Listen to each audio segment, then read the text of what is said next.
ইরফা রাসাক, মাথা উঠান, সালতুতা, আজকে আপনি যা চাবেন তাই আপনাকে আমি আল্লাহ দিব।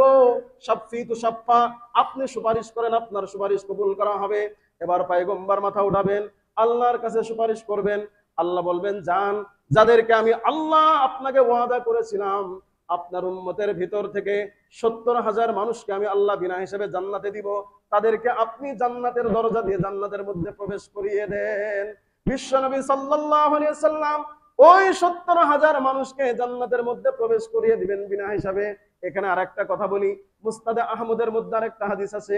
আল্লাহর নবী যখন হযরত ওমরকে বললেন, ওমর, আল্লাহ পাক রব্বুল আলামিন আমাকে জানিয়েছে আমার উম্মতের ভিতর থেকে 70,000 মানুষকে আল্লাহ বিনা হিসেবে জান্নাতে দিবেন। বলেন সুবহানাল্লাহ। তাদের কোনো হিসাব নিকাশ কোনো কিছু হবে না। হযরত ওমর বললেন, লাউ ইস্তাযাত্তা, ও পয়গম্বর, আপনি যদি আরেকটু বাড়িয়ে নিতেন তাহলে ভালো হতো, কারণ আমাদের সংখ্যায় তো 1.25 লক্ষ, কিয়ামত পর্যন্ত যত উম্মত আসবে তাদের অবস্থা কি হবে।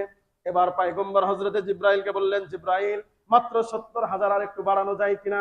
এবার হযরতে জিবরিল আল্লাহর কাছে চলে গেলেন, যে বললেন, আপনার দোস্ত একটু বাড়ানোর কথা বলছেন। আল্লাহ পাক রব্বুল আলামিন জানিয়ে দিলেন, যাও যাও যাও, আমার দোস্তকে জানাও আমার ফয়সালা ছিল 70,000 কে জান্নাতে দিব। আমার নবী, আমার পয়গম্বর আমার কাছে সুপারিশ করছে, তার সুপারিশ কবুল করে নিলাম। যে 70,000 মানুষকে আমি আল্লাহ বিনা হিসাবে জান্নাতে দেওয়ার জন্য আমি ফয়সালা করে দিয়েছি, এখন তোমাকে শুনিয়ে দিলাম, ওই 70,000 মানুষের প্রত্যেক ব্যক্তির সাথে আরো 70,000 মানুষকে আমি বিনা হিসেবে জান্নাতে দিয়ে দিব। জোরে বলেন না সুবহানাল্লাহ। আল্লাহু আকবার। 70,000 মানুষ বিনা হিসাবে জান্নাতে যাবে।